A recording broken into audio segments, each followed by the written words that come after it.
Merhaba, iyi günler. Eylül ayı başında, geçen yıl Eylül ayı başında başörtüsünü çıkaran kadınlar üzerine bir başka yayın yapmıştım. O tarihte Medyaskop'ta arkadaşımız Büşra Cebeci'nin yaptığı bazı röportajlardan hareketle e, bazı gözlemlerimi, düşüncelerimi anlatmıştım. Şimdi bunun bir nevi yenilenmesi gibi olacak ve buna da vesile malum sosyal medyada 10 yılın meydan okuması diye bir furya var ve insanlar genellikle kendilerinin 10 yıl önceki ve bugünkü fotoğraflarını yan yana koyarak bu furyaya bir şekilde eşlik ediyorlar.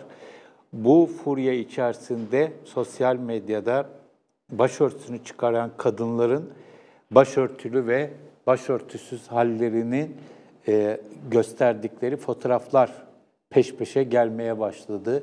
Ve bu fotoğrafların yayınlanmasıyla birlikte de bunlara yönelik çok yoğun tepkiler, tepki derken hepsini olumsuz olarak görmemek lazım. Kimileri olumlu, destek veren, alkışlayan, kimileri de tam tersine öfkeli, saldırgan tepkiler. Burada Eylül'den bu yana benim için değişen, açıkçası bu kadar kısa süre içerisinde başörtünü çıkarmış olan genç kadınların cesareti oldu. Aslında bu yayının başlığı başörtüsünü çıkaran kadınların duruşu olarak tanımladım. Bu duruş esas olarak bir cesaret ve sosyal medyadaki furyanın, salgından hareketle söylersek meydan okuma aslında. Burada Eylül ayında yaptığımız yayın sırasında bu Eylül ayındaki yayını yapmama vesile olan röportajlardı. Orada çok samimi bir şekilde bu kadınların kendileriyle yüzleşmeleriydi. O kararı nasıl aldıklarını anlatmaları ve ondan sonra başlarına gelenlerdi. Ve başka bir cesaret vardı ama burada kadınlar anonimdi, gerçek kimliklerini açıklamıyorlardı. Yakın çevrelerine tabii ki açıklıyorlar ama kamuya yönelik olarak açıklamıyorlardı. Bu seferki olayda çok büyük bir fark var.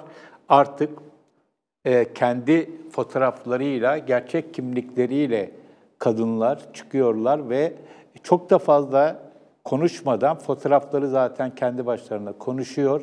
Ama bir iki yorum da yaparak ve yorumu genellikle özgürlük üzerinden, kişisel, bireysel karar üzerinden yorumlar, o temelde yorumlar. Bir de tabii bazı gelen tepkilere karşı verdikleri cevaplar var.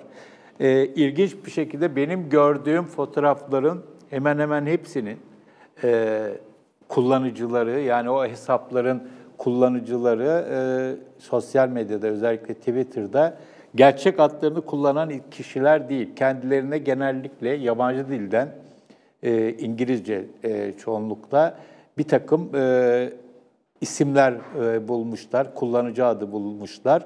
Ancak fotoğraflarda gerçek kimlikleri var. Yani sonuçta kullanıcı adı olarak gerçek kimlikleri yok ama fotoğraflarda gerçek kimlikleri var. Bu ne anlama geliyor? Bence bunun çok anlamı var. Her halükarda bugün Türkiye'de AKP iktidarında başörtüsünün bir takım işleri kolaylaştırdığı belli olan bir iktidarda, yani iş bulmak olsun, işte yükselmek olsun, daha başka türlü devlet nimetlerinden istifade etmek ve devlet nimetlerinin dışında da bir takım sosyal imkanlardan yararlanma konusunda başörtüsü geçmişte ne kadar ön tıkayan bir şeydiyse, siyasi iktidarların duruşları nedeniyle bir süredir tam tersine bir durum söz konusu. Buna rağmen yani şöyle söyleyeyim daha da net olması için, bazı kadınlar belki de iş sahibi olabilmek için, bir takım imkanlara ve imtiyazlara sahip olmak için çok da fazla niyetli olmasalar bile örtünmeyi tercih edebilirken, ki bu yönde öyküler duyuyoruz, bu kadınların başörtülerini çıkartıyor olması gerçekten takdire şayan bir şey. Takdire şayan dediğim başörtüsünün kötü bir şey olduğunu falan söylüyor değilim. Bu tamamen kişisel tercihdir. İnsanlar şu ya da bu nedenle esas olarak da Türkiye'de tabii ki dini referanslarla başlarını örterler. Buna hiçbir zaman itirazı olan birisi değilim. Ama bu olayda özgür iradeleriyle nasıl dün başlarını örtenlerin hakkını savunduysak, bugün de kendi özgür iradeleriyle başlarını açan insanların haklarını savunmak ve onların cesaretini, dünkü başörtülü kadınların cesaretiyle bugün de başörtüsünü çıkartan kadınların cesareti birebir aynı olmasa bile aslında özgür tercih anlamında baktığımız zaman çok benzeşiyor ve saygıyla karşılamak gerekiyor.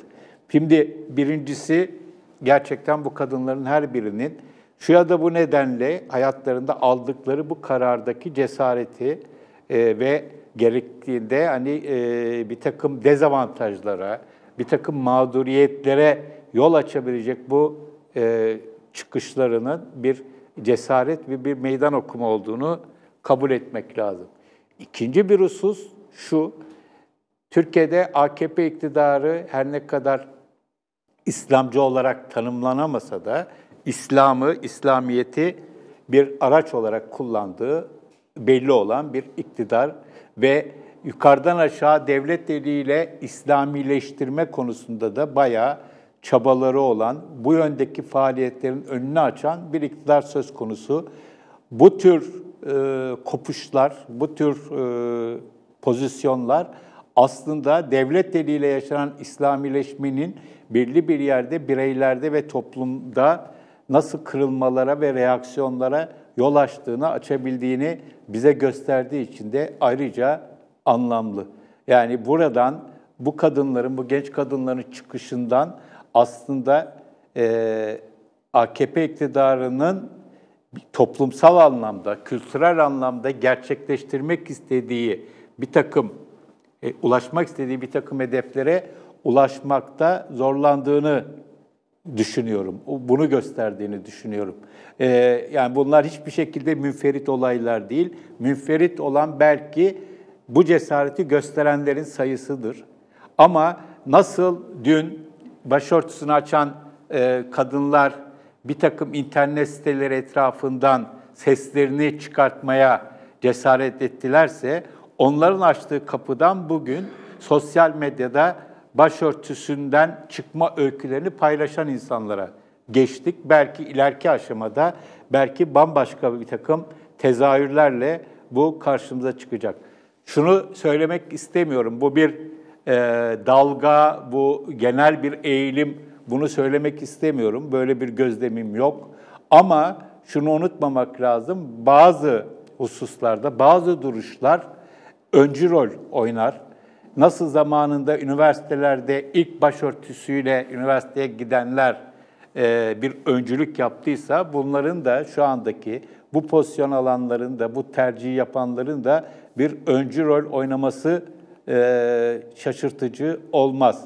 Böyle bir trendin doğabileceğini düşünüyorum. İlla olacak diye bir şey yok ama AKP iktidarı, Erdoğan iktidarı bu çizgisini sürdürdüğü müddetçe, yani insanlara artık ideolojik, politik olarak hiçbir vizyon sunamaz hale gelmiş ve sadece iktidarı korumaya yönelik ve dilini giderek milliyetçileştiren bir siyasi iktidarın dindar gençlerde, dine eğilimli gençlerde, dine yakın gençlerde çok ciddi hayal kırıklıklarını da beraberinde getirdiğini gözlemliyorum ve bunu değişik şekillerde zaten dile getirdik, tartıştık. Bu da böyle gitmesi halindeki böyle gideceğe benziyor. Bu tür kopuşların sayısının ve kalitesinin nicelik ve nitelik açısından bir tırmanışa geçme ihtimali çok ciddi bir şekilde söz konusu.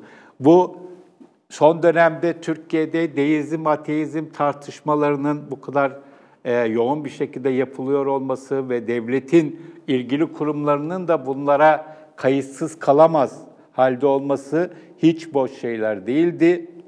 Başörtüsü de aynı şekilde bir insanların inanarak ve benimseyerek taktıkları bir olay olmaktan siyasi bir enstrümana doğru evrildiği ölçüde ya da bir takım işleri kolaylaştırıcı bir enstrümana dönüştüğü ölçüde ki bunun böyle olduğunu görüyoruz.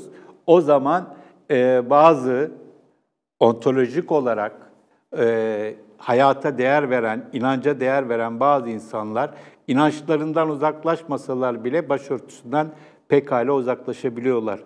80'li yılların sonu, 90'lı yılların başlarında bu konuda yaptığım çalışmalarda bazı kadınlarla karşılaşmıştım. Başörtüsü mücadelesinin en yoğun olduğu dönemde başını açan kadınlar, başını açma kararı veren kadınlar görmüştüm. İlk başta herkes gibi ben de onların baskılardan dolayı başlarını açmış olduklarını sanmıştım ama tam tersine başörtüsünü açmayı bir direnişi başka türden sürdürmenin yöntemi olarak benimsemişlerdi. Biraz karışık bir laf olduğunu farkındayım ama oradaki mesele bu kadınlar başörtüsü mücadelesinin İslami hareket içerisindeki erkek egemen iktidarın ve söylemin bir enstrümanına dönüştürülmesine tepki duyarak başlarını açan çok az sayıda da olsa kadınlar görmüştüm. Burada da aslında baktığımız zaman, şu anda yaşanan da baktığımız zaman şunu görüyoruz. Türkiye'de hayatın birçok alanında olduğu gibi İslam hareket içerisinde de ve AKP içerisinde de kadınların katılımı, varlığı giderek daha çok artıyor ama devlette ve siyasi iktidarda kadınların mevcudiyeti öyle çok ağım şahım artmış durumda değil. En son bir fotoğraf gördük. Dışişleri Bakanı uluslararası ilişkiler konusundaki akademisyenlerle toplanıyor. Fikir teatisinde bulunuyor. İşlerinde tek bir kadın yok. Ya da bakıyoruz işte şu anda belediye başkanlığı seçimlerinde önemli yerlerde gösterilen kadın aday sayısı sadece AKP için de geçerli değil bu aslında. Diğer partiler için de büyük ölçüde bu söylenebilir. Çok az. Dolayısıyla şu anda Türkiye'de aldatıcı bir olay yaşanıyor. Ülkenin genelinde ama özel olarak da dindar mahallede yaşanan kadınlar daha aktif, daha fazla varlar ama onlara hiyerarşik olarak bakıldığı zaman daha az yer tanınıyor. Önleri kesilmek isteniyor. Böyle bir adaletsizlik, toplumdaki var olan adaletsizliğin sürdüğü ve bazı durumlarda katlanarak sürdüğünü görüyoruz. Dolayısıyla bu olayı başörtüsünü çıkartma kararının bir anlamda bu toplumda, genel olarak toplumda, özel olarak da İslami camiada hakim olan erkek egemenliğe bir tepki olarak da görmek mümkün. Başörtüsünü çıkartan kadınların bir kısmı hala o mahallede ya da o çevrede kalmaya çalışanlar da var. Biliyorum, duyuyorum, görüyorum, bazılarını da tanıyorum. İşleri çok zor, durumları çok zor ve büyük ihtimalle zaman içerisinde artık bir şekilde dışlanmanın da verdiği ve de çaresizliğin de verdiği etkiyle onların kendilerini iyice çektiklerini, en azından kendilerini izole ettiklerini görüyoruz.